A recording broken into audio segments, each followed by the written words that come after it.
የሞተን ወሲብ ማድረግ በእስልምና ይቻላል። የሞተ ሰውን፣ የሞተ ውሻን፣ የሞተ ጥንብን ወሲብ ማድረግ ይቻላል።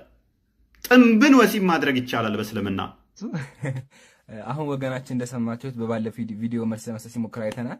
ግን ሳያስብ ወጥመድ ውስጥ ገብቷል። ወጥመዱ ምንድነው ከተባለ በክርስትና አስተምሮ ወንድን፣ ሴትን፣ እንስሳን ጨምሮ ማፍቀርና እነሱ ጋር ወሲብ ማድረግ እንደሚፈቀድ አምኗል በራሱ አንደበት። ይሄን እንዳደረሱ ማስረጃውን አቀርብላችኋለሁ። እንኳን ደስ ያላችሁ። እንኳን ለዚህ አበቃ ሙስሊሞች። ይሄ ሰውዬ ምንም እንደማያውቅና እምነቱ ራሱ እንደማያውቅ አሳይቻችኋለሁ። አሁን ወደ ሐሳቡ እንመለስ። መልካም፣ እንደሰማችሁት ነው። እጅ ገባ ብሏል። ማን ወጥመድ ውስጥ እንደገባ የምናየው ይሆናል። አይጥ ከመሞቷ በፊት የድመት አፍንጫ ትልስ ነበር ወይም ታሸት ነበር ይባላል። ይህም ቪዲዮ ህፃናት ካላችሁ ባታዳምጡት እመክራለሁኝ። ያነሳው ምንድነው? እሱ ፔዳፊሊያ በክርስትና ይቻላል፣ ህፃናትን ወሲብ እንትን ማለት፣ እንደገና ደግሞ ከእንስሳት ጋር መገናኘት ይቻላል፣ እንዲሁም ሶዶሚ ይቻላል የሚል ነው ያነሳው። ይህንን ቀጥታ እስልምና ላይ አፕላይ እናደርገዋለን። ሳይ ሙስሊም 349 ላይ አንድ ታሪክ አለ። ከአንሳሪና ከመዋጀሩን የሆኑ አካላት እርስ በርሳቸው ይከራከራሉ። ሰውነታችንን መታጠብ ያለብን መቼ ነው? ከግንኙነት ጋር በተያያዘ ወሲብ አድርገን ነው ወይንስ ደግሞ ኢጃኩሌሽን ከሆነ በኋላ ነው ወይስ ኢጃኩሌሽን ከሌለ የሚል ብቻ ሙግት ያነሳሉ። ይሄ ወሬ ከዛ ወደ አይሻ ጋር ይሄዳል። ከዛ እንደዚህ ብሎ ይጠይቃታል። ዋት ሜክስ ባዝ ኦብሊጋቶሪ ፎር ፐርሰን፣ መታጠብ ግዴታ የሚሆነው በምን ምክንያት እንደሆነ ይጠይቃታል። ሺ ሪፕላይድ ዩ ሃቭ ካም አክሮስ ዋን ዌል ኢንፎርመድ ዘ ሜሴንጀር ኦፍ አላህ ሰይድ፣ በጥሩ መረጃ መታሃል፣ ያላ መልእክተኛ እንደዚህ ብሏል አለች።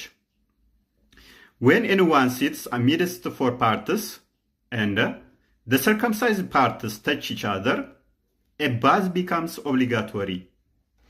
ምን አለች? ያላ መልእክተኛ እንዲህ ብሏል። ምን 4 እግሮች ያሏት መካከል ስትቀመጥና 2 የተገረዙ አካላት ሲነካኩ መታጠብ ግዴታ ነው። 2 የተገረዙ አካላት ሲነካኩ ግዴታ ነው። የሚገረዘው በእስልምና ማን ነው? ወንዱ ነው ሴቱ ነው? ስለዚህ ወንዱና ወንዱ ሲነካካ ነው ሴቶቹም ግዴታ ይገረዛሉ ነው። 4 እግር ያላት መካከል ሲቀመጥም መታጠብ እንትን ሲያደርጋት ማለት ነው። ይገባችኋል? ግዴታ ነው። 4 እግር ያለው ደግሞ ሰው ሳይሆን እንስሳ ነው።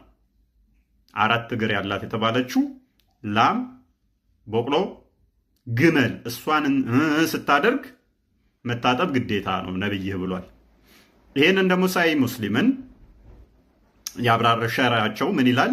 ኢማም አልነነዊ ቮሊዩም 4 ፔጅ 32 ላይ የዚህ ማብራሪያው ምንድነው? እሷ 4 እግር ያላት መታጠብ መቼ ነው ግዴታ የሚሆነው? አብረን እናንብብ።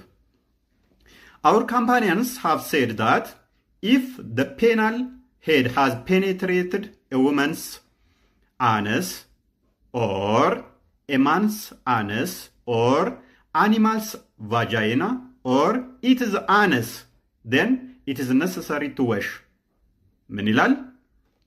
የወንዱ ብልት ጫፉ የሴቷን አነስ ወይንም ቫጃይና መቀመጫዋን ወይንም ደግሞ ብልቷን፣ የወንዱን መቀመጫ ወይንም የእንስሳን እንዲጣ ወይንም ብልት ዘልቆ የሚገባ ከሆነ ፔኔትሬት የሚያደርግ ከሆነ መታጠብ እንደ እስልምና ግዴታ ነው። የሚያሳስባቸው ምንድነው? እሱ እንስሳት ወሲብ ማድረግ ወይንም ደግሞ አናል ሴክስ ሳይሆን መታጠብ ግዴታ ነው አይደለም። በመቀመጫ ግንኙነት ማድረግ ይቻላል አይቻልም? ሰው የሚያሳስባቸው በሱ አድርገ መታጠብ ግዴታ ነው አይደለም የሚለው ነው። ምን ይለናል? መታጠብ ግዴታ ነው። ዌዘር ከዚህም በላይ ደግሞ እናክፈው። ዌዘር the one being penetrated is alive or dead፣ ፔኔትሬት የሚደረገው ወሲብ የሚደረገው አካል በህይወት ያለም ቢሆን ወይንም የሞተ ቢሆን፣ የሞተ በእስልምና የሞተን አካል ወሲብ ማድረግ ይቻላል። ያንግ ኦር ኦልድ፣ ህፃን ወይንም ሽማግሌ ቢሆን እንኳን። whether it was done intentionally or absent mindedly፣ ታስቦም ይሁን ሳያስብም ያድርገው መታጠብ ግዴታ ነው። ምን አድርጎ? የሞተ ሰውን፣ የሞተ ውሻን፣ የሞተ ጥንብን ወሲብ ማድረግ ይቻላል። ጥንብን ወሲብ ማድረግ ይቻላል በእስልምና whether it was done willfully or forcefully በግዳጅ ወይንም በፍቃድ ቢደረግ this also applies if the woman places the male member inside her while the man is asleep, whether the penis is erect or not, whether the penis is circumcised or uncircumcised. ይሄ ለሴቷም ይሰራል። የወንዱን ብልቷ ውስጥ ተኝቶ ብልቱ ተነስቶ ወይንም ሳይነሳ ተገርዞ ወይም ሳይገረዝ ከጨመረች መታጠብ ግዴታ አለባት ይላል። አሁንም የሚያሳስባቸው እነሱ ስለመታጠብ ነው። ከሞራል አንጻር አይደለም የሚያስቡት።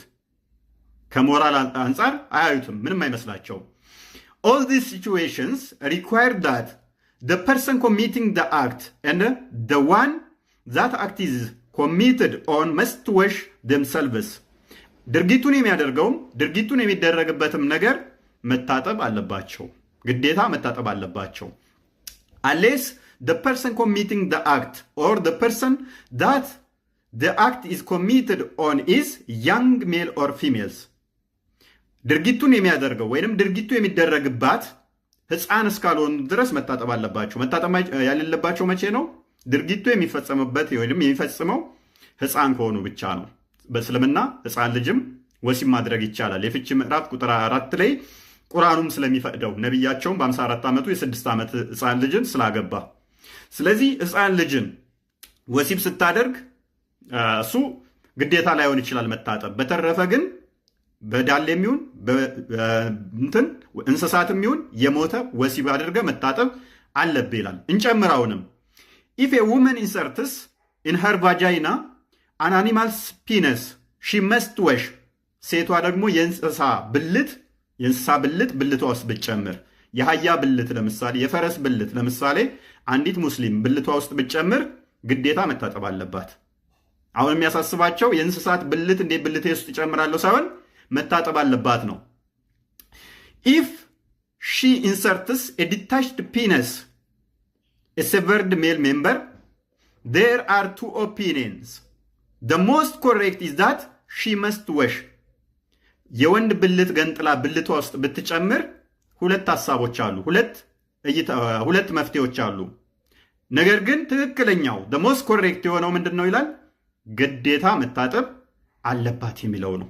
አሁን የሚያሳስባቸው ምንድነው? መታጠብ እንጂ እንዴት የወንድ ብልት የሞተም ሊሆን ይችላል ቆርጬ ብልቴ ውስጥ ጨምራለሁ የሚለው አይደለም የሚያሳስባቸው።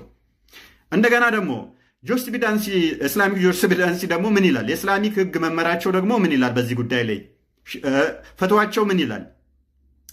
There is no difference between intercourse in vagina and the anus. በቫጃይና የሚደረግ በብልት የሚደረግና በዳሌ የሚደረግ ግንኙነት ልዩነት የለውም ይላል። ተመሳሳይ ነው ይላል።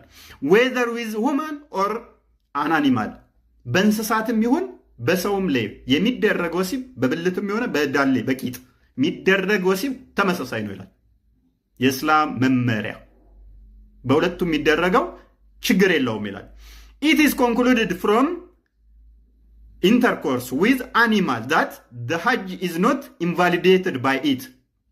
እንስሳትን ወሲብ ማድረግ ሐጅን አያስቀርም ይላል። ሐጅ ማድረግን አያስቀርም፣ ፉርሻ አያደርግም፣ ኖርማል ነው፣ ጤናማ ነው ይላል። እንስሳትን ወሲብ ማድረግ፣ ውሻህን ወሲብ ማድረግ ትችላለህ።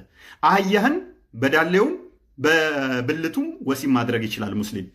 ሞቶ አህያው ጥንቡን ወሲብ ማድረግ ይችላል እንደ እስልምና። ግን ግዴታ ምን ማለት አለበት? መታጠብ አለበት። ከታጠበ ሐጅ ማድረግ ይችላል። ወሲብ አድርጎ አህያ የሞተ መንገድ ላይ ሲሄድ የሞተ ውሻ ካገኘ ያ የሞተው ወሲብ ማድረግ ይችላል። በሕይወት ያለውን ብቻ ሳይሆን ዲመናይዝድ ስትሆኑ እንደዚህ ነው፣ እውር ትላላችሁ ማለት ነው። እና ልጁ ያመጣው እኛ ላይ ምንድነው እሱ ፍልስጦፕ እና 4 ነጥብ እንኳን አይለይም። የመጀመሪያው ላይ 4 ነጥብ አለው። ሕፃናትን ለወሲብ የሚወዳቸው ጤናማ እንዳልሆነ ፔዳፊሊያ ስለሆነ እሱን ይኮንናል። ከታች ደግሞ ሰዎችን ሕፃናትን ሳለያዩ ስለ መውደድ የሚያወራ ነው። በዚህ ሳምንት በትንሹ ለ3 ቀን ያህል በዚህ ቶፒክ ላይ እና ተመሳሳይ ነብዩም ከእንደዚህ አይነት ሁኔታ ጋር ያደረጋቸው በጊዜው የነበሩ ሰዎች እንደዚህ አይነት ልምምድ የነበራቸውን እያነሳን ላይቭ እንገባበታለን። በእስልምና ሕፃናትን ወሲብ ማድረግ ይቻላል፣ እንስሳትን ወሲብ ማድረግ ይቻላል፣ የሞቱትን ወሲብ ማድረግ ይቻላል፣ ሶዶሚ ይፈቀዳል፣ ግብረ ሶዶም ይፈቀዳል በእስልምና። ቻሌንጅ አድርጉን አቅሙ ካላችሁ።